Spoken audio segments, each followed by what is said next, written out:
Welcome to Healthy Lifestyle with Lorianne. I am Lorianne Casdia. Our goal here at Healthy Lifestyle is to inspire, educate, and empower you to fulfill a healthy, emotional, spiritual, and physical life so you can feel empowered to live the life you have always wanted and dreamed. Welcome to the show. I hope you're having a beautiful day, whether it's morning, afternoon, or evening. We're here to help give you some information, light you up, inspire you, give you some verbal caffeine, and get you on your way so that you take steps and take actions to get where you want to be. With that said, today on our show, we are happy to have Xavier Cano, and he is the president of Xavier Cano Coaching. And for the last 20 years, Xavier has been coaching individuals and groups on professional development and peak performance topics, and currently shows organizations and groups how to optimize performance, efficiency, and culture. We have a lot to talk about, Xavier. Through his motto, Unblock Your Power, Xavier shows others how to achieve success. One has only to search and unblock the greatness that is already there. Oh my gosh. Welcome to the show, Xavier. Thank you so much for having me. Oh my gosh, I'm so happy to have you here. So you say something that I say all the time. All our success codes are already inside. And so unblocking the blocks is what's holding us back. Blocks hold us back from achieving our greatness. And that is within our head or infused from other people to us, thoughts we keep thinking over and over again that turn into beliefs about ourselves. And a lot of that happens, statistically speaking, between the ages of 2 and 12. And that's when a lot of these things come in, where somebody said something that just stuck with us and we started to believe it. So I love that you're here. I just want to jump right in because I wrote a book called Women Who Dream, and I had a chapter called Two Choices. And the two choices are do it or don't do it, stuck or unstuck. So let's talk about unstuck. Is there a framework that you use to help people become unstuck? Absolutely. So I have learned that it's possible that there could be a certain point in one's life where they feel like they're stuck, where they feel that their career is not moving in the direction that it should. They feel like they're stuck in their salary. They just cannot get that promotion. And it even goes as far as relationships, right? And so relationships, whether it's with a partner, whether it's with a family member, whether it's with a friend, there is something that's just not moving. And so I've come up with a framework on how to help people become unstuck, and it involves the following. I tell my clients that if you are feeling stuck, it is typically because of one and or of the following reasons. Number one, you're choosing to believe something about yourself and or somebody else and or a situation that just is not true. Now, like you said, it is so embedded in your mind that you wholeheartedly believe that it is true, and the truth is that it is not. All right. And so for that reason, many people get stuck. The second reason that I have found within this framework is that there is some type of negative emotion. There is a negative emotion that may have come from childhood, may have come from later in life, that is negative in nature and it hasn't been dealt with. It can be an emotion that you know what it is, or it could be one that's within your subconscious mind that you have forgotten about, or maybe you have hidden it without knowing it, right? And so typically there comes a point in one's life where if they feel like they're stuck, it could be because that emotion needs to come out. It needs to be acknowledged. It needs to be resolved. And then finally, the third reason is that you're not being 100% clear about what it is that you want, right? And so I tell my clients that when you're 99% sure about what you want, it's the same thing as not being sure what you want, because you're either sure or you're not. You've either made a decision or you have not. But it's interesting when this happens. Sometimes it's typically because you may not have the information that you need to make a solid decision, but it can even go as far as sometimes you're choosing not to pursue what you really want because maybe you're being influenced by somebody else. Maybe somebody's telling you, no, I don't think you should do that. I know that you've been speaking about this thing that you want to do, this thing that you're passionate about, but I don't think that's for you. It could come from a parent, it could come from somebody else, but that keeps you from pursuing what you want, instead focusing on other things that in essence make you not 100% sure, and therefore you haven't made a decision. Yeah. And so typically, Go ahead. yes. Well, and so typically that's the framework. Those three things. When I work with clients, we take a look at: are you making a decision about yourself, somebody else, or a situation that isn't true? Is there a negative emotion in nature that you haven't dealt with? Or number three, it's actually or number three, are you not being 100% clear about what you want and why? Yeah, yeah, because universe is very clear. If you give them a clear statement, universe has to, by the law of attraction, has to deliver what you're asking for. So if you ask for more money, it'll give you $1 more, and they delivered. But so if you're very clear and precise and you feel it using all your emotions, it will come true and you will manifest quickly. I'm sure you know people, my brother's like this. He thinks of something and poof, it's there. He just manifests wickedly fast because he believes it to his cells, to the soul, to the bottom of his soul, that it's happening. And it does happen. He's able to make that happen. There is a couple of things that you said, the things that aren't coming up that you're keeping pushed down. What comes up comes out. And once you get it out, it no longer exists. And then you can make a choice. So it comes back to awareness.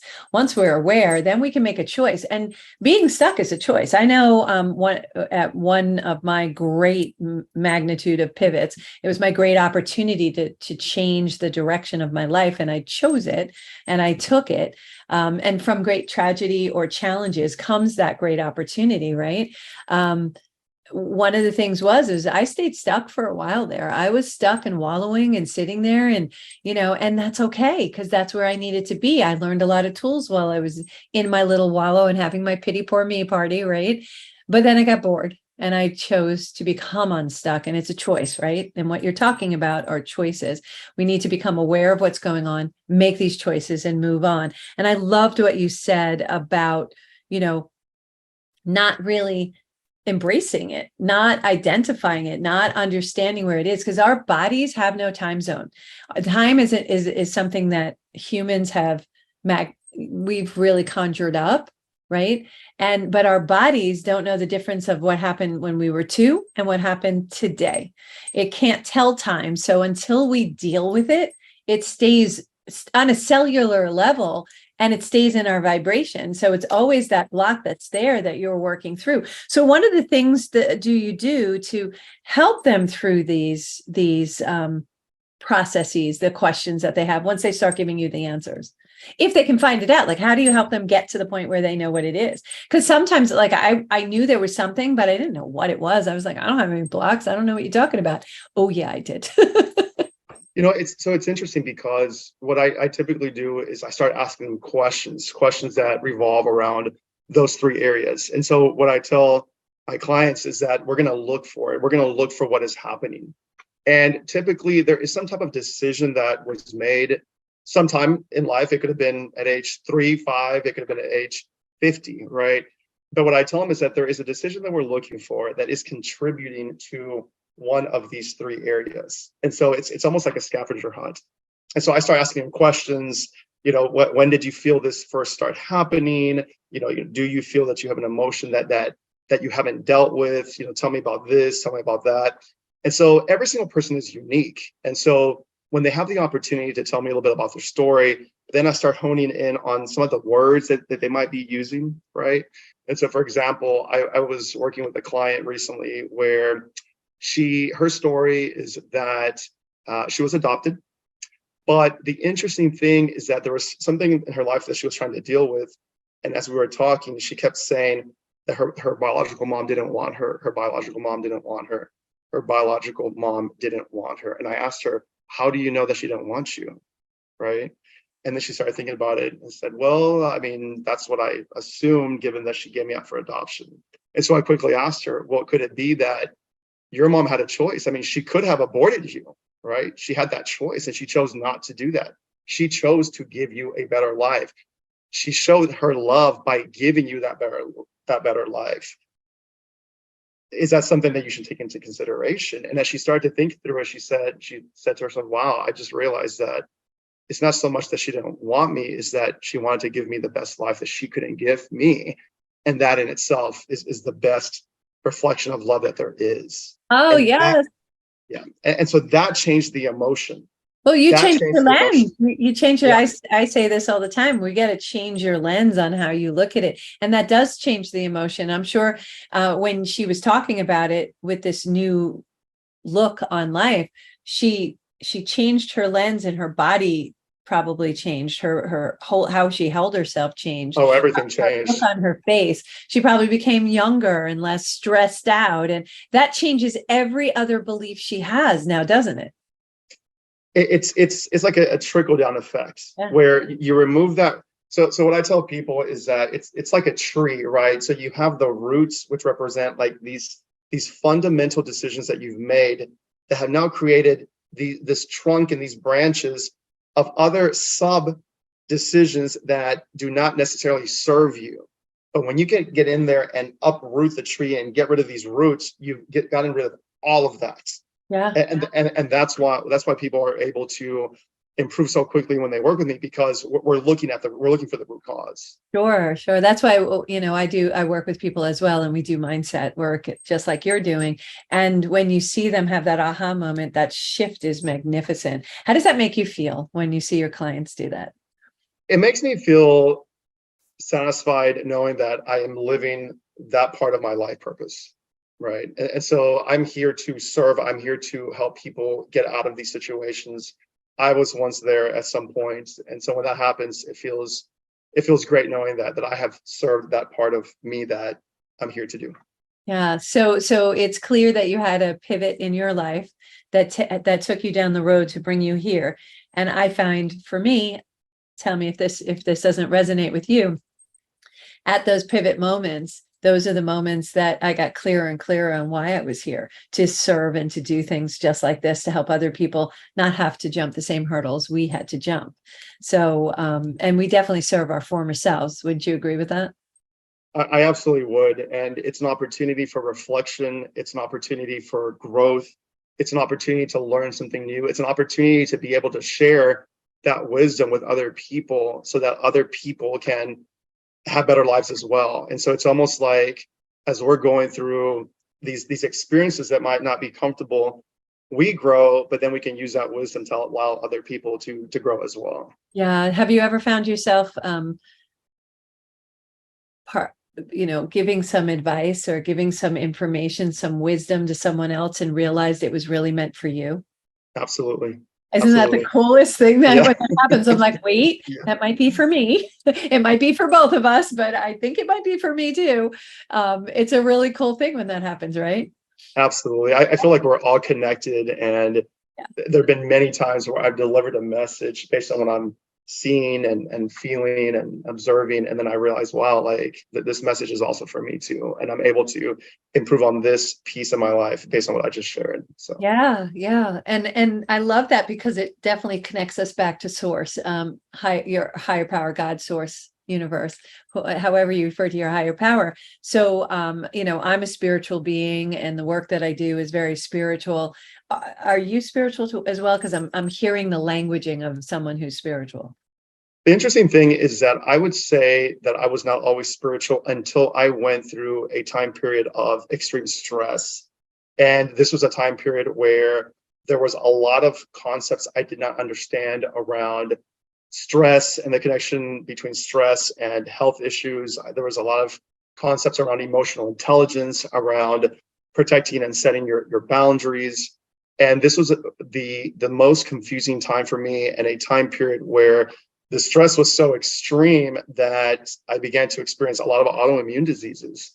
But it was because of those autoimmune diseases that I knew I needed to make some type of change, which led me to a life coach. And this life coach was able to show me the power of the mind, right? And how can you switch certain aspects of your thinking in order to get the results that you're looking for. Yeah. And so, Yeah. yes, I mean, definitely, I found spirituality by dealing with the health issues, understanding the power of the mind, and just realizing that the mind is very much connected to the spirit. Yeah. And when we're connected to ourselves, we're connected to source. And it just does definitely changes things.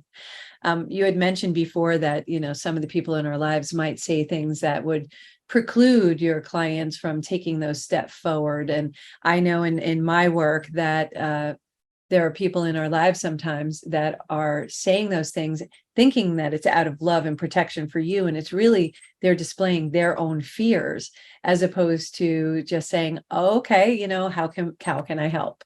And I'm sure that you find that. I loved how you mentioned, and this was a really important point, is boundaries. You can have boundaries with those same family friends that surround you, that allow you to still take those steps forward. So how do you take those steps? How do you take your clients through the steps to allow them to move forward without losing those people in their lives? Because family is family. They are well-intentioned. They don't always understand. I know from my family, they don't understand what I do, but my raving fan friends, they're just like, okay, I don't understand what you do, but you go. And they're just great cheerleaders. And I love that. And it's important who you surround yourself with, right? So how do you help your clients through that? So it's interesting because every single person is at a different point in their life with different experiences, and we have to honor those experiences. When it comes to my own clients, there are times when I may have my initial interaction with a client, but I may not work with them for a year until a year later. Yeah. And I think that's okay, because there's a sense of readiness that they have to be willing to experience, that if they're not ready, then this can actually cause more damage than actually help them, right? And so I absolutely honor when anybody says, you know what, I don't think I'm ready for this yet. And that is 100% fine for me.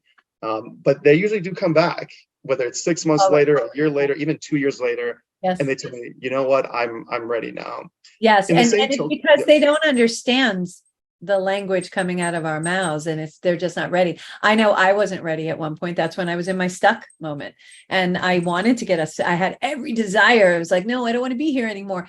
But I wasn't ready to hear what I had to hear in order to get unstuck.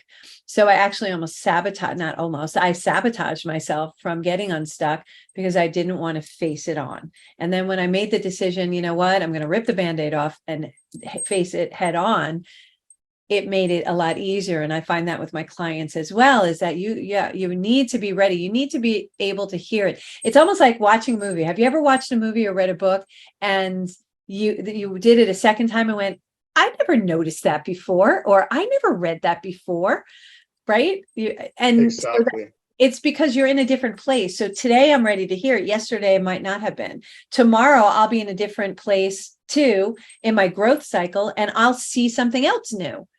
So, and I'm sure through your work, you see this as well.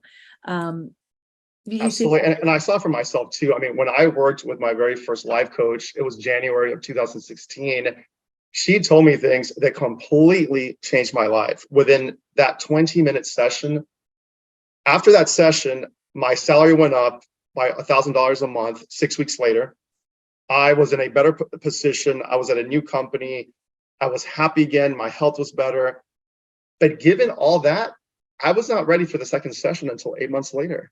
Yeah. Because I had to experience everything that she had told me. I had to see the growth that had taken place within that short period of time.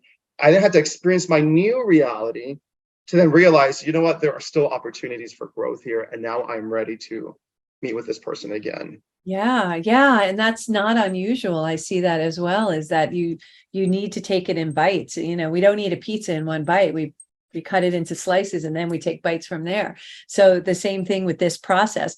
And I know that, spirituality plays a role in finding success, because there's a connection within ourselves. So how does spirituality play a role that you see in finding success?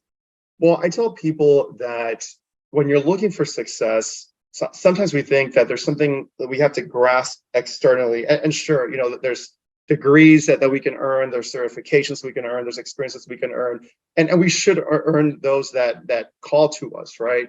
But there will come to a certain point where there are certain things that we already have inside.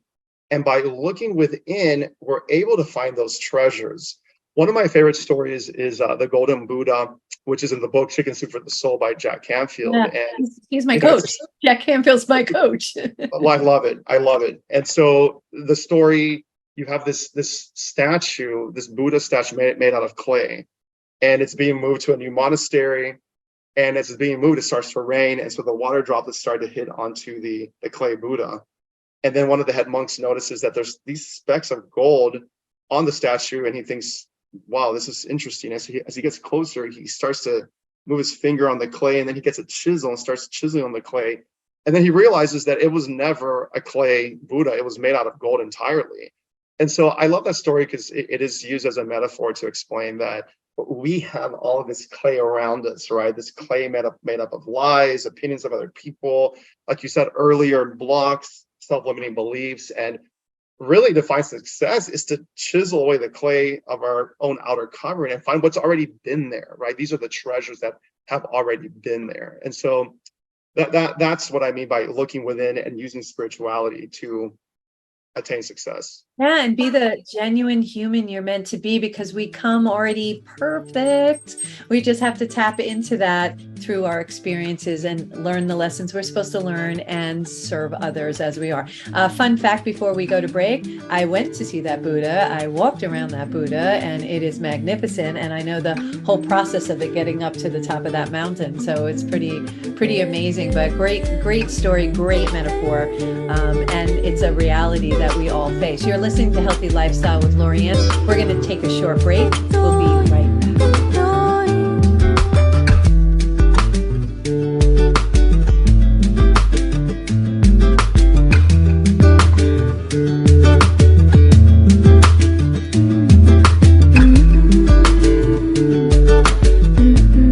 Welcome back to Healthy Lifestyle with Lorianne. I am Lorianne Casdia. If you would like to be a guest or lift up your business, product, or non-for-profit, or if you have a question or comment, please feel free to email us at healthylifestylewithla@gmail.com. That's healthylifestylewithla@gmail.com. You know, I always answer them personally, and I really love chatting with you all and getting your feedback and having you on the show.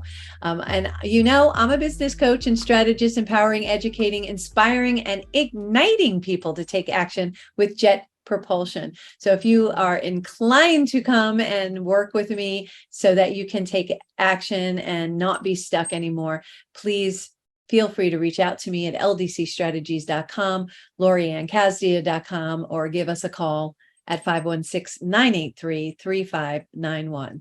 So welcome back. Today we are speaking to Xavier Cano.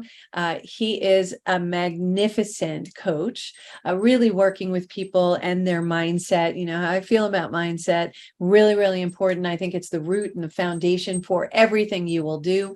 And once you start shifting your mindset, it is a yummy feeling indeed. And you're going to want to continue to do it because you're going to see some beautiful results pretty rapidly if you really focus on yourself and work on it. You know, it's interesting. Our society doesn't have us, and welcome back, Javier. Our society doesn't really teach us how to go inward. They try to have us go external with all the wants and desires that we want outside of ourselves, instead of really looking into all the gold, as you put it, that we already have underneath the clay, that is just perfection as we came into this world. And so you came up with a motto, unblock your power. How did you come up with that? I love that phrase. I think it's a great motto. I think it's a great mantra that everybody should be saying over and over again, because once you do that, you're unstoppable. So how'd you come up with that? It was my experience working with my own life coach, and even the story of the Golden Buddha, where I realized that we really all just have this power inside of us. We really do. And for those who may not understand that or see that, that just means that you may just not be aware that it does exist within you, but it's these blocks that we have. And again, these blocks defined by self-limiting beliefs, opinions of other people, things that aren't true, these negative emotions, these are all blocks. But once you start removing that, you start to realize that, wow, like I have these strengths that I never realized I had. I am cool. I am cool. I have all these talents. I have a friend who recently to reduce stress, to feel like, you know, he's moving ahead in life.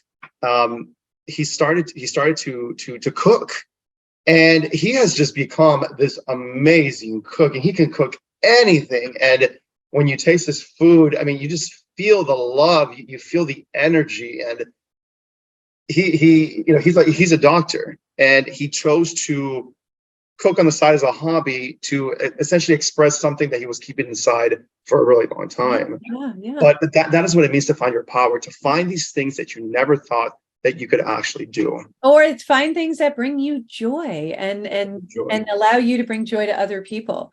So someone who cooks like that, I know watching other people eat your food is so fulfilling. That's why that family time together and sharing that moment is so inspiring and beautiful, and bringing that out is so, so very important. So that power, it is powerful. I like the way that you say that I call it my superpower. I call it people's superpower. It's like I can see the superpower beyond everything else. And the limiting beliefs, to me, take it as a challenge, because we have actually a requirement and a responsibility to take the gifts that we have. Like, I'm a singer. We have a responsibility to share those gifts. And my mom told me that years ago, you know, when I stopped singing for a while because of something that happened to me, I took my voice away. I took my own voice away. I did it. Nobody else did it. I did it. It may have been as a result of an action of someone else, but I made the choice to stop singing. And she said, you know what, Lorianne, you're doing a disservice to the world, because you have an obligation and responsibility, because you were given these gifts, to share them with other people. Shame on you for not doing that. And I was like, oh, no, stop. You know, and it really took me back. And I started thinking about that. And I was like, you know what? You're right. And from that moment forward, when I gave myself my voice back, I always teach other people, don't allow anybody to take your dream away and take your voice away. And taking your dream away takes your voice away, because that's your creativity, and that's where you just blow up and have become genuinely yourself. And that's my happy place. Singing is my happy place. So, you know, if I'm having a bad day, I just sing, and it changes it right away. The vibrations change, and I shift into that joyous moment. And just, it doesn't matter what the song's about. It's just something about singing that makes me happy. And apparently other people like listening to it. So it's fun. So I'm sure that you have people who are not sharing their gifts. And don't you think it's a disservice for them not to do that? And I absolutely do. One of the things I've realized is that we are all connected, and we all go through our own growth and learnings by studying on our own, doing the introspection, but also through the interactions that we have with other people. I can tell you that even as of this morning, I was so motivated by hearing somebody sing on YouTube. And I played the song over and over for about 10 minutes, because the energy that they were emitting through their voice was just so powerful that I thought, you know what, I need this. I need this today. And so this person will never know who I am, but the fact that they expressed that piece of who they are helped to change my life today. And so that's why I tell people that when you start to hide aspects of who you are because of fear, because of maybe something else somebody said, you're not only doing a disservice to you, you're doing a disservice to everybody else, because you have the ability to inspire other people by being exactly who you are. Yeah, and everybody is so amazing. And I don't say that gratuitously. I really mean that, is that when you start talking one-on-one with every individual, I'm like, oh my gosh, this person is so powerful. This person has this person has that. And it's only up to you, and only you can unblock the blocks, and only you can take those steps and take those actions that allow you to be that thriving individual that makes a difference. Don't you think that? Absolutely. And like I said, for people who find themselves in a place where they believe that, well, I don't know what it is that I have to offer, that's perfect, because that gives you an opportunity now to start searching within. And I've been doing coaching for almost 20 years now, and I can tell you, I have never met anybody who didn't have some type of light to offer somebody else. Oh, I like the way you said that. Somebody has light to offer someone else. Yeah, that's beautiful. That's really beautiful. I agree. So I want to just shift for a second and talk about You Are Magical. You wrote a book, right? What was your first book about? The name of the book? How can we get it? So the interesting thing, and this is just part of my story, that I started coaching first as a career coach. But what I loved was that I used the resume as a mechanism to show other people much more than they realized what they were or who they were. Because when I started doing resume writing, I would work with people and I would ask them questions. And after so many responses, I would start crafting the resume, putting their strengths, putting their experiences, putting how they made a difference. And when they would see this piece of paper, the one thing that I always noticed is that they would say the following words: wow, that's me. Wow, that's me. And it made me realize that most of us, we don't know who we are. Because we get so used to the everyday, minutia, that we lose track of who we've become, how much we've grown. And so I made a decision to write a book on resume writing. And this book came out in 2014. And I feel in many ways it was a perfect transition to life coaching, because I was doing career coaching using the resume as a mechanism, and that prepared me for another aspect of who I am, which is now helping people to remove mental blocks, right? And so, but yeah, that is what the book is about. It's resume writing. So inspiring. It really is. And removing those mental blocks is so important. You explained how you got into that. But what I think is really yummy and interesting about you is you actually spoke in front of 20,000 people in India. Oh my goodness. How was that? What was that about? And, share your experience, because, so I've spoken in pretty large groups, but yikes, that was huge. So this was an experience that completely changed my life. I was approached by Willpower Harris, and he asked me if I would be interested in speaking in front of 20,000 people in India. And I thought to myself, wow, like, am I capable of doing something like this? And I've been speaking in front of audiences for a very long time, for corporations, for universities. But again, we all still hold these self-limiting beliefs. When I heard 20,000, I thought, can I do this?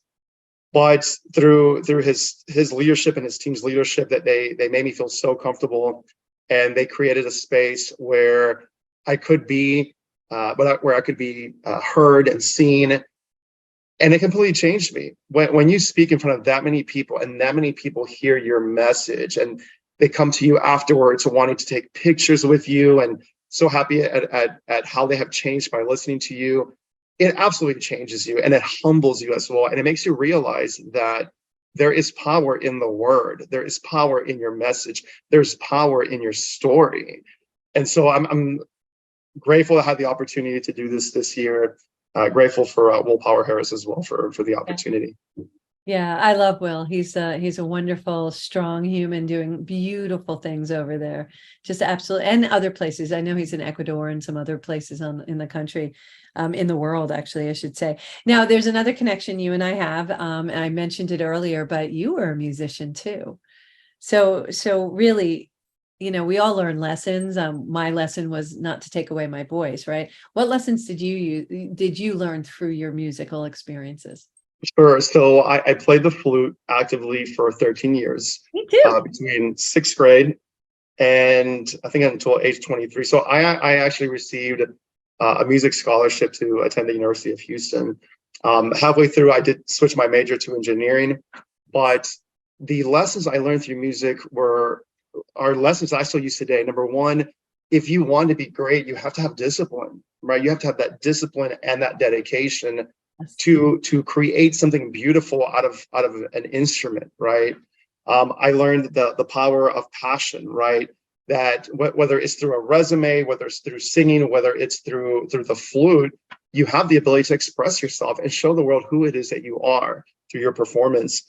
And then, of course, when you play music, you have the opportunity to work with other people. And for me, I played the flute alongside different types of bands and ensembles for many years, and I had to be able to integrate my tone and the rhythm and everything else with other people to create something very unique. And so when I think about our responsibility as just individuals and human beings, yes, we have opportunities to express ourselves and dedicate ourselves to things we love, but we have an opportunity to share that with other people to create something even stronger. Yeah. And we all know the collaborative mind is greater than the singular mind. So when we get into groups like that, and it's so seamless that you're not sure where one musician ends and the other one begins. It's a beautiful dance that you play with music, not just making it all about you. You know, I love my jets and everything, but one thing that I don't enjoy about my jets is each of them want to be just identified and individual. They need their attention. So they do these crazy things that are totally unnecessary, which takes away from the team play, which is something that someone like Patrick Mahomes doesn't really encourage in his team. And you never see that kind of showmanship, if you will, on the football field, because they're working as a team. And he doesn't, as a leader, doesn't encourage that kind of activity. So, you know, I love my boys, but yikes, guys, calm it down. You know, work as a team. Don't be individualistic. You will shine even within the team, and everybody does. We shine better when we're supporting other people, I think. Absolutely. Yeah. Absolutely. So and the possibilities are endless. And when you're just trying to, it kind of brings you back to what was that movie, Show Me the Money? What was that a Jerry Maguire movie Yeah, where he was just like, he was always showy and stuff like that. When he started working from his heart, then suddenly he was seen for who he was, and he was really seen. It was almost like the world ignores us until we act as ourselves genuinely. Absolutely. Yeah, so Absolutely. it's really amazing. What's your why? Why do you do what you do? So I do what I do because I've realized that part of my life purpose is to show other people the lessons that I have learned that have allowed me to be happier and a more productive person in society. And that's why I do it. I like to see people happy. I like to see people thriving. I think that that's the only way for us to really cultivate an environment where we will have a happy planet, right? We all have our differences, and we all don't always think the same. But being able to create that light for other people and share your light with other people can completely illuminate just society in general. So Thank goodness we're that's not all the same. How boring would that be? exactly. You know, I love the intricacies and the differences that we all have, and being able to be exposed to things I had never been exposed to, which makes me better, right? It makes us better when we get exposed to things that we've never been exposed to before. That's a beautiful why, really is. What are your next steps? Where you go next? Sure. So I'm still focusing on growing my coaching business. Like I've said, I started off with career coaching, moved to life coaching. I love working with one-on-one clients. I love working with corporate clients as well. So actively working on growing this, increasing my global footprint. I had a chance to speak in India. There's a few other places that I think would be amazing to speak at. I would love to speak anywhere, to be honest with you. Yeah, we should just go speak together. We should do that. We should definitely do that. That'll be great. I love hearing other people speak, and I love speaking with other people as well. And because they make you better speakers. I mean, even when I went to India, I had a chance to watch some of the other speakers that went with me, and I became a better speaker by just observing them. But yeah, I would also love to write another book, right? So my first book was on resume writing.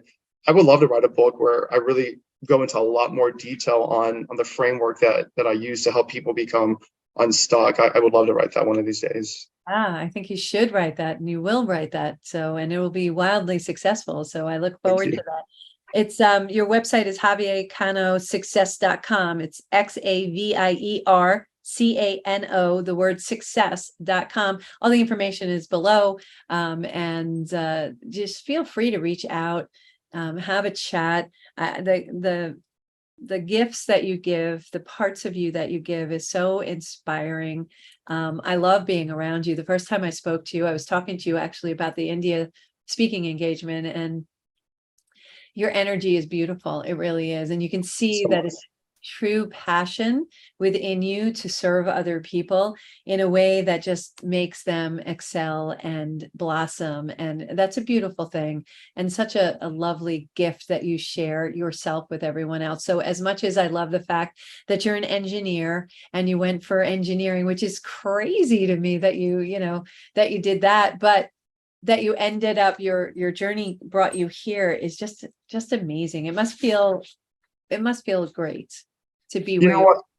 I learned from the experience that life is not necessarily this straight line, this linear focus, and that it's okay to make changes. I think that we grow up thinking that, what is your purpose? What is it that you want to do? And I've just come to realize that there really is no such thing as a life purpose, but instead we have these life objectives. And so if one day you're a doctor and you decide, what, I have found this new passion for cooking, and you decide to become a chef, go for it, right? If it feels right, if that's what your calling is.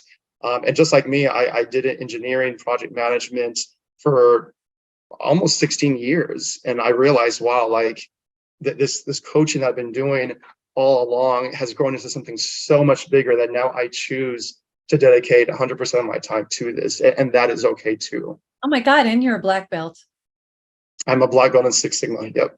Right. So be nice to him too, because put you down in 5 minutes. So no, that is really good. And that goes back to discipline as well. So a couple of nuggets just to sum up is that, what I heard you say is really, tapping into your passion. Having discipline is important, because without discipline, you're not taking action. And without taking action, you're not going to move forward.